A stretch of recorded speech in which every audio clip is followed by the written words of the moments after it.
Qual a importância e o peso do perdão? Quais as consequências para a falta do perdão e para a vingança? Essa e muitas outras perguntas serão respondidas neste vídeo aqui, um vídeo que eu vou falar sobre uma obra, sobre um jogo de videogame que ficou muito famoso pelo ano de 2013, um jogo criado pela Naughty Dog, o jogo chamado The Last of Us.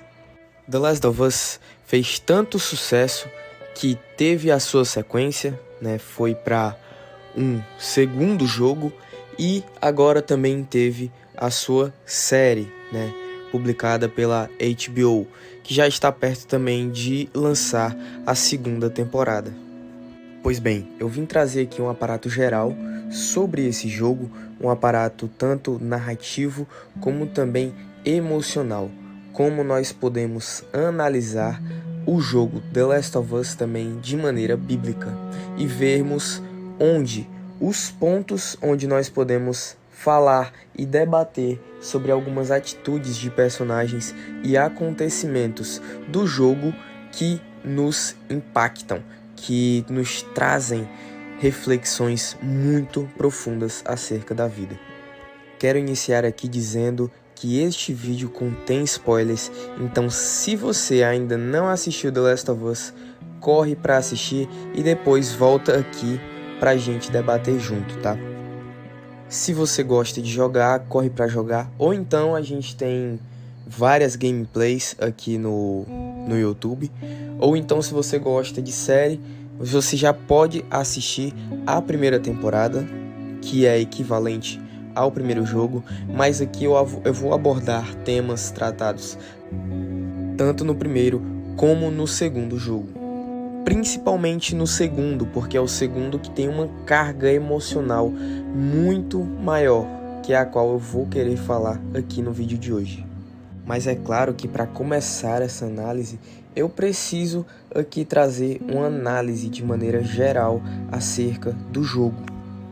The Last of Us é uma história que se passa em um mundo pós-apocalíptico e nós acompanhamos a trajetória de Joel. No começo do jogo já presenciamos um evento bastante traumático na vida de Joel, que é o qual ele perde a sua filha no meio do apocalipse zumbi, bem perto do paciente zero, quando o apocalipse estava começando a se deflagrar. E aquilo nós devemos pensar que deve ter mexido muito com o psicológico e com o emocional de Joel. E nós vemos sim que Joel teve uma mudança abrupta de personalidade, porque nós vemos um salto temporal de 20 anos depois do dia da morte de Sarah, e vemos o quão perdido e frio e também vazio o Joel se encontrava. É como se toda a humanidade de Joel tivesse sido drenada logo após o momento da morte de Sarah.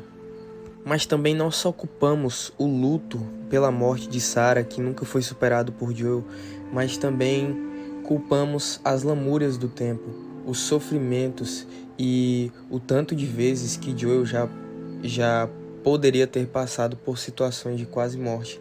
Situações que não foram abordadas porque nós tivemos um salto temporal bem grande. Então sim, podemos dizer que a personalidade monstruosa, a personalidade fria de Joel foi sim moldada por situações traumáticas que ele viveu durante aqueles 20 anos. Em Mateus 11:28, vemos que a palavra de Deus diz: "Venham a mim todos os que estão sobrecarregados e cansados, pois eu vos aliviarei." E também percebemos que durante todos esses 20 anos, Joel remoeu todos os eventos traumáticos que haviam acontecido com ele. Em nenhum momento tivemos sequer a mínima impressão de que o Joel em algum momento tentou de fato seguir em frente. É como se olhássemos para aquele homem e só conseguíssemos ver ele revivendo o mesmo dia, o mesmo momento, todos os dias, por 20 anos consecutivos. Ele nunca conseguiu se libertar do luto, ele nunca conseguiu se libertar da culpa e do remorso de perder a sua filha. E sim, o luto é um sentimento compreensível, o luto ele é um sentimento normal do ser humano. Mas uma ferida nunca ressignificada nunca vai se tornar uma cicatriz. E era isso que o Joel tinha. Ele tinha uma ferida aberta que nunca era fechada.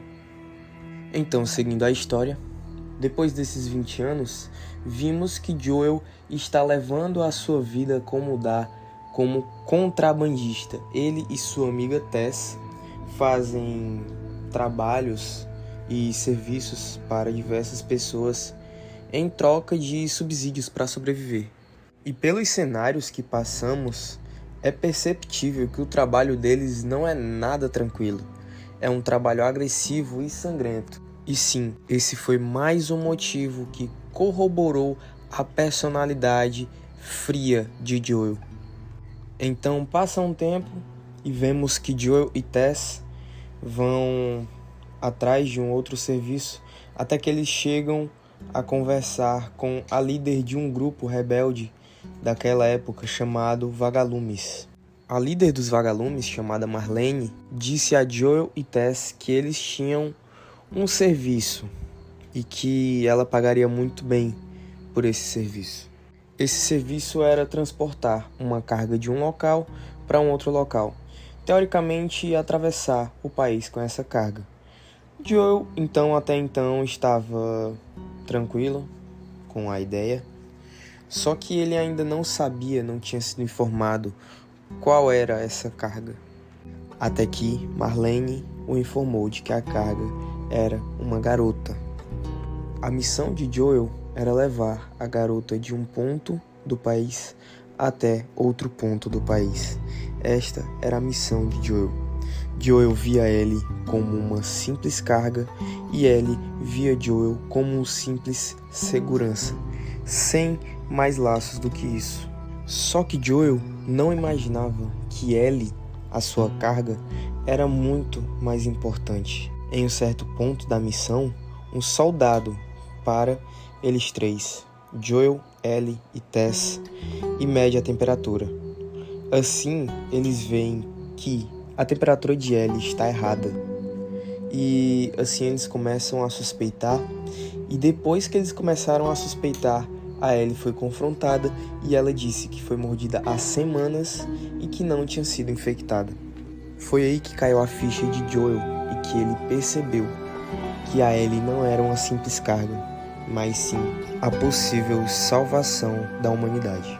Depois disso, eles avançam mais um pouco, até que eles chegam em um confronto muito difícil, onde nesse confronto, Tess é mordida e infelizmente ela se sacrifica para que Joel e Ellie continuem sua jornada.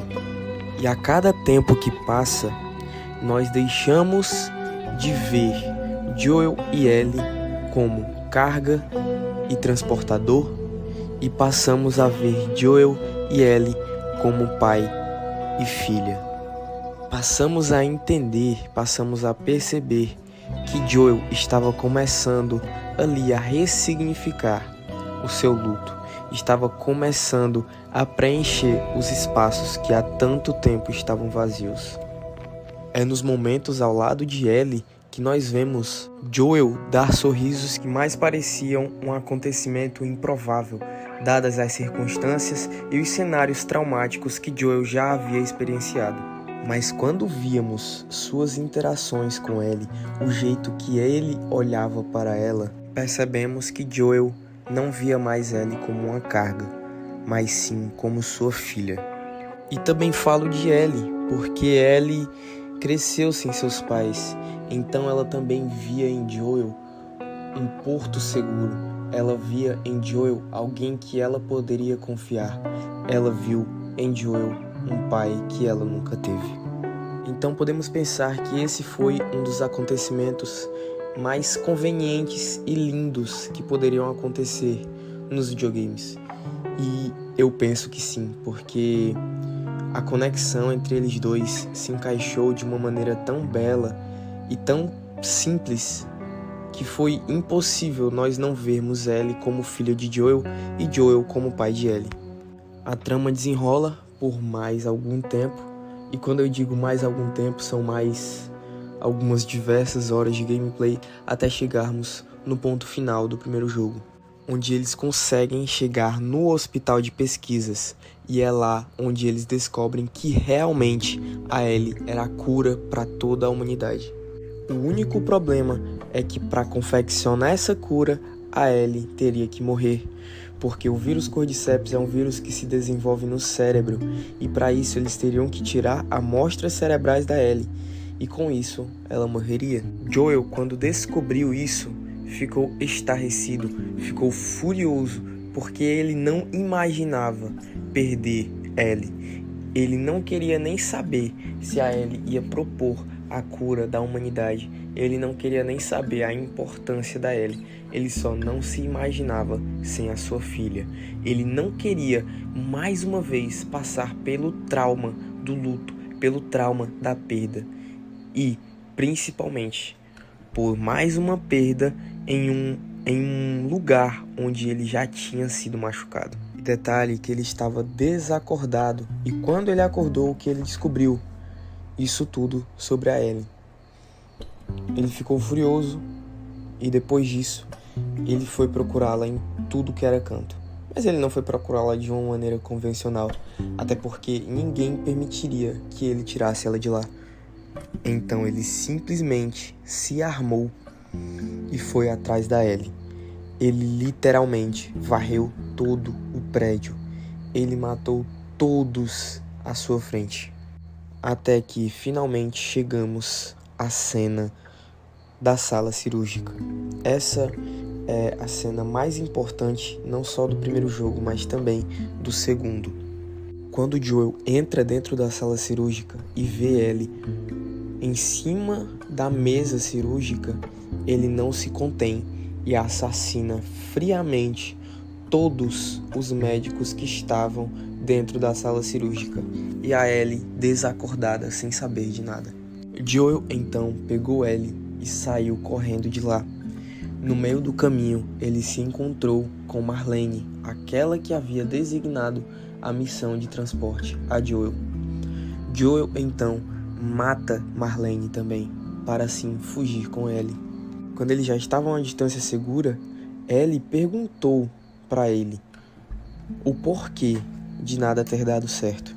E ele falou que já haviam várias pessoas igual a Ellie e que eles não conseguiriam desenvolver uma cura. Só que aquilo era mentira, porque a Ellie era única e ela literalmente seria a salvação para a humanidade.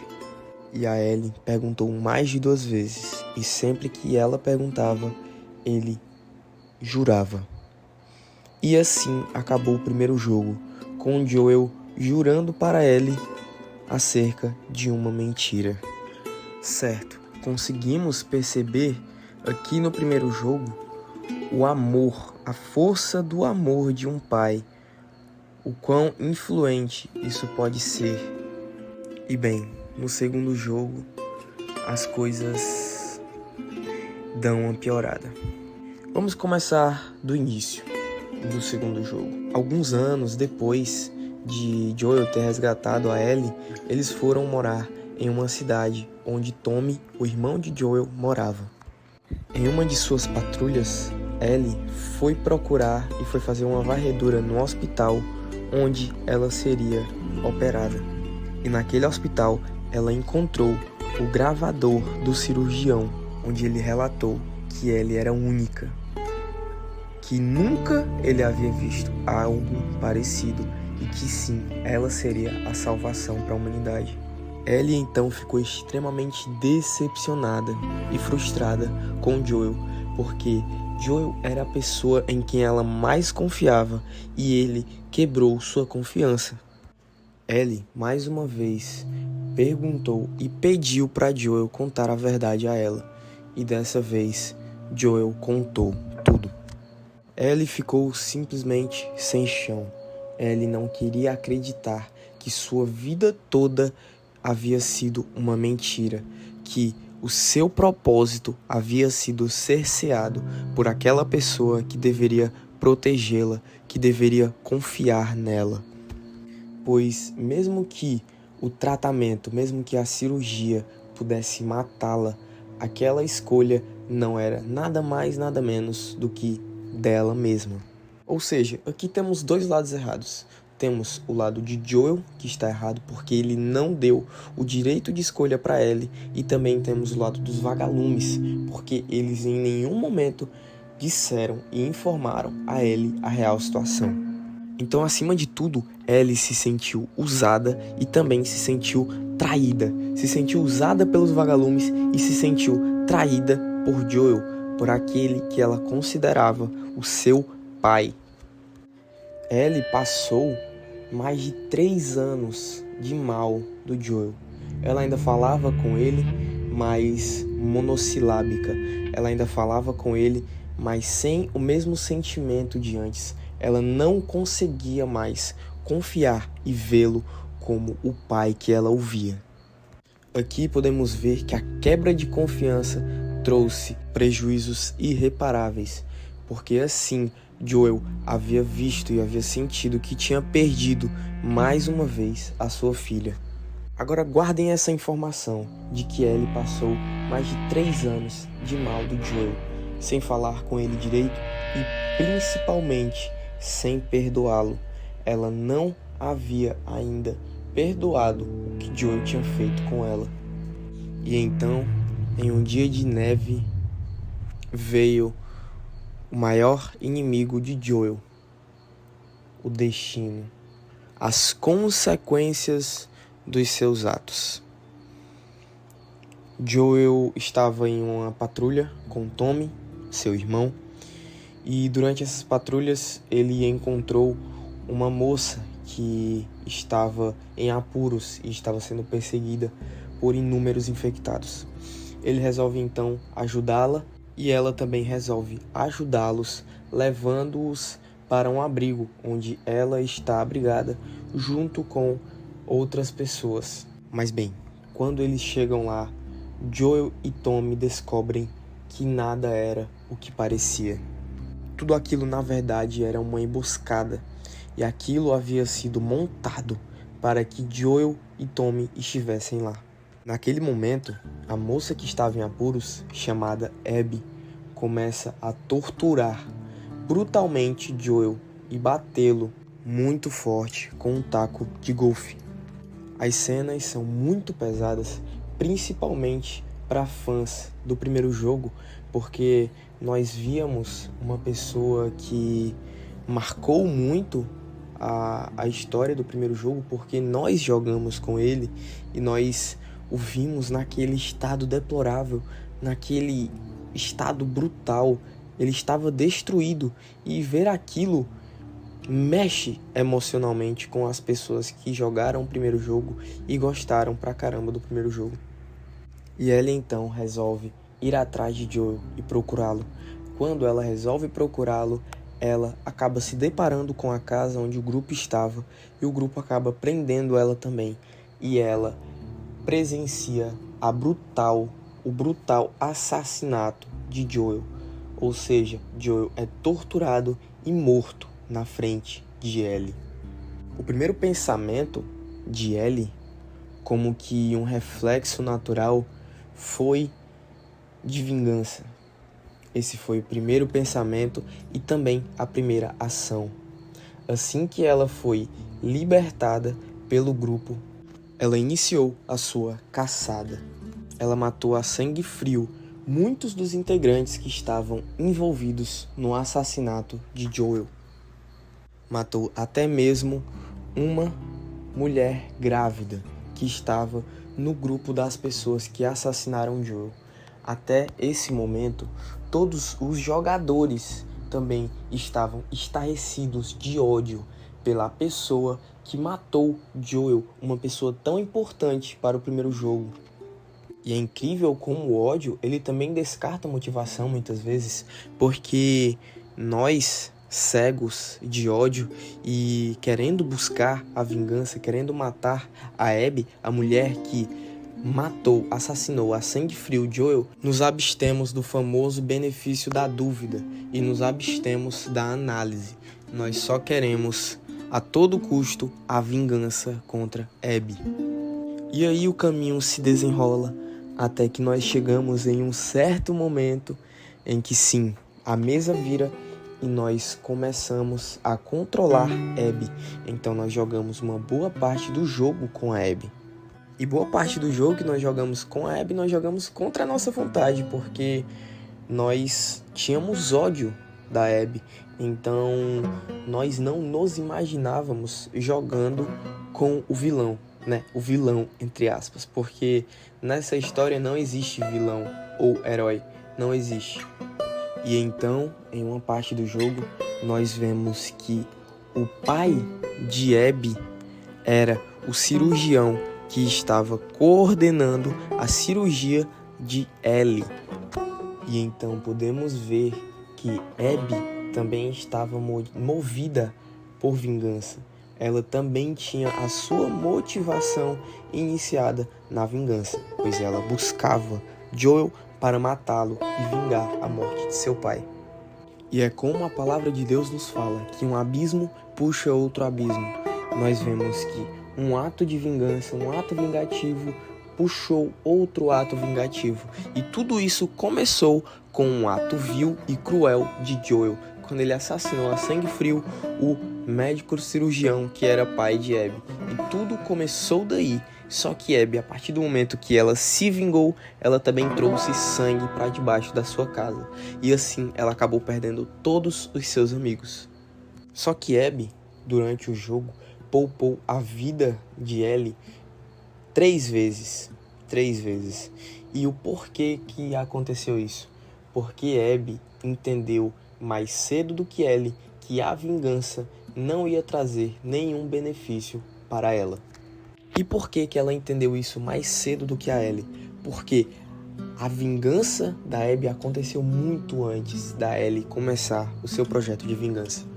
Então a Abby percebeu que não adiantava ela buscar vingança, porque assim que ela matou Joel, as coisas só pioraram. Ela se sentia muito mal, ela continuava tendo os pesadelos que ela tinha da noite do acontecimento, da noite em que o seu pai morreu. Ela percebeu que a vingança não resolveu nada. Em Romanos 12:19, apóstolo Paulo deixa claro que a vingança é do Senhor. Nós não devemos focar na vingança, porque as consequências de uma vingança são mais desastres, são mais mortes, é mais sangue para debaixo da minha casa. E isso nós vemos com clareza, tá? Porque durante a jornada de Ellie, ela também acabou perdendo amigos por causa da motivação de vingança dela.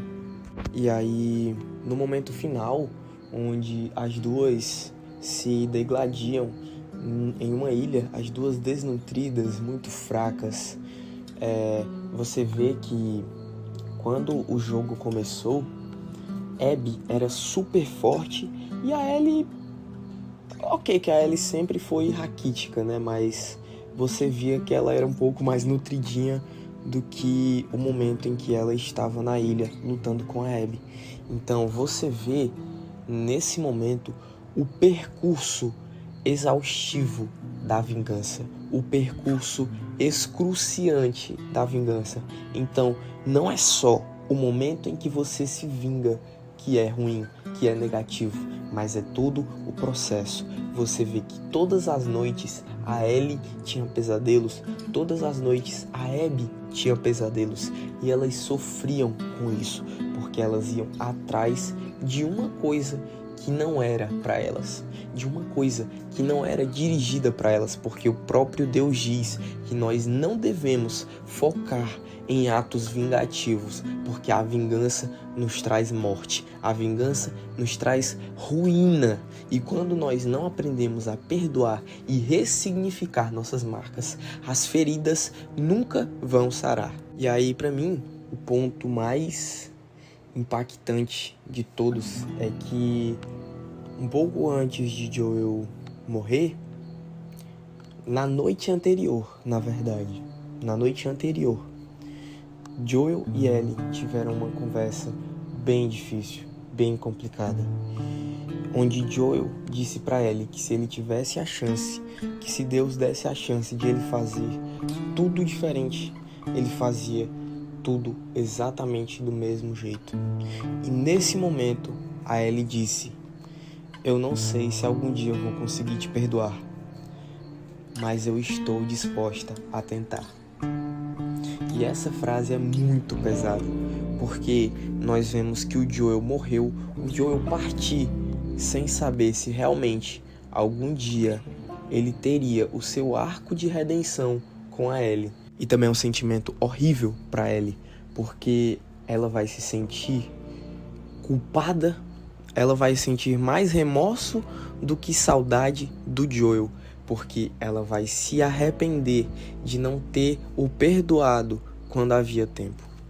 Como a palavra de Deus diz em Efésios 4:32, sejam bondosos e compassivos uns para com os outros, perdoando-se mutuamente, assim como Cristo vos perdoou. E o perdão, ele é um dos temas centrais da Bíblia e é onde nós vemos o maior tropeço dos personagens neste jogo.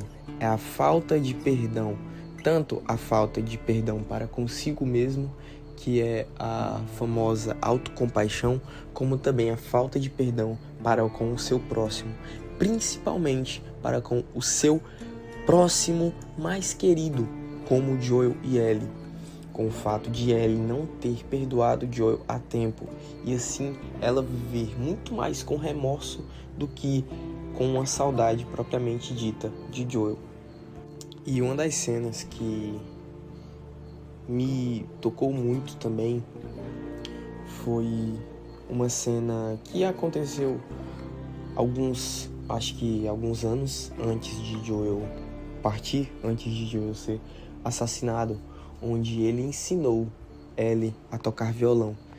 E aquela foi uma das cenas mais lindas que passaram por esse jogo. Porque você vê ali que mesmo que os laços ainda estivessem fracos entre eles dois, eles ainda tinham uma relação de pai e filha. E durante o confronto entre Ellie e Abby, o confronto final do segundo jogo, nós vemos que Abby está quase morrendo afogada, e aí ela morde os 2 dedos de Ellie, arrancando-os. Guarde essa parte, tá? Ela vai ser muito importante. Mas Ellie não conseguiu finalizar o que ela começou. E por que ela não conseguiu finalizar? Porque naquele momento onde ela estava matando Abby afogada, ela entendeu que a vingança não iria trazer Joel de volta e que a vingança não ia tirar do coração dela o sentimento de peso e de culpa. Não era a vingança que iria ressignificar a ferida aberta dela para se tornar uma cicatriz. Na verdade, o ato vingativo ia piorar a situação de Ellie. Ok. Depois que ela poupou a vida de Abby, cada uma seguiu seu caminho e Ellie voltou para casa. Quando Ellie voltou para casa, ela pegou o violão que Joel havia a dado de presente e começou a tentar tocar. Assim que ela tentou os primeiros acordes, ela viu que o som não saía mais, porque ela havia perdido os dedos. Ou seja, a vingança foi tão degradante na vida de Ellie que ela perdeu uma das coisas mais importantes para ela.